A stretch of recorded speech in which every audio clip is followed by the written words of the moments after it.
Third proof.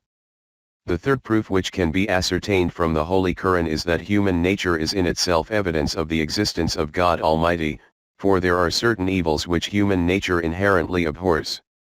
For example, entering incestuous relationships with one's mother, sister, or daughter, coming into contact with urine, bodily excrements or other similar types of filth, falsehood and indeed all such other things which even atheists recoil from. Why would this be true if there was no God? If God does not exist, why do men differentiate between their mothers, sisters, and other women? Why do they perceive lying to be wrong?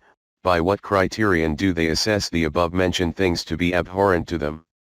If their hearts are not in awe of a higher power, why do they shun such things?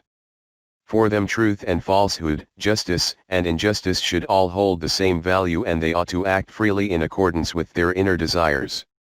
What is this divine law that governs the emotions and prevails over the hearts of people in a way that even if an atheist denies it with his words, he cannot release himself from his inherent nature and his eschewal of sinful acts, or at least his avoidance in disclosing them, is a form of personal evidence that in his heart he too fears having to answer to a king even if he denies his sovereignty.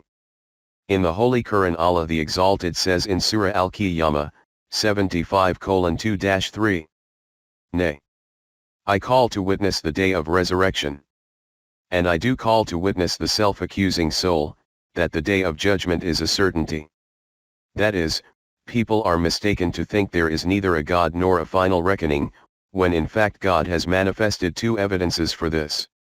First, all things must meet with a day of judgment in which their affairs are decided. Good is met with good and evil is met with evil.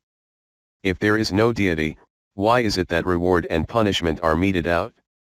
And those people who deny the day of judgment may well be able to witness that judgment begins in this very life.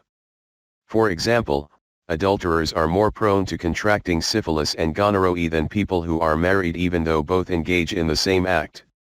The second evidence is the self-accusing soul.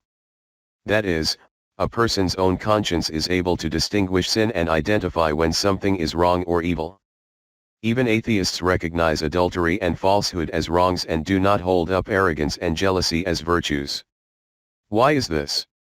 After all, they do not adhere to any religious law. Instead, their hearts are repulsed by certain things, and the heart is thus inclined because it recognizes it will face a reckoning for certain actions from a higher being, even if it is unable to articulate this sentiment.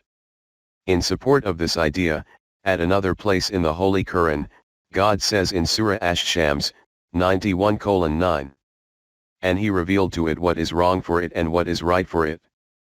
Thus an inherent sense of right and wrong is a magnificent proof for the existence of God. Without God, there is no reason to categorize certain things as virtuous and others as immoral. In such a case people would do whatever they wanted, without any regard for right and wrong.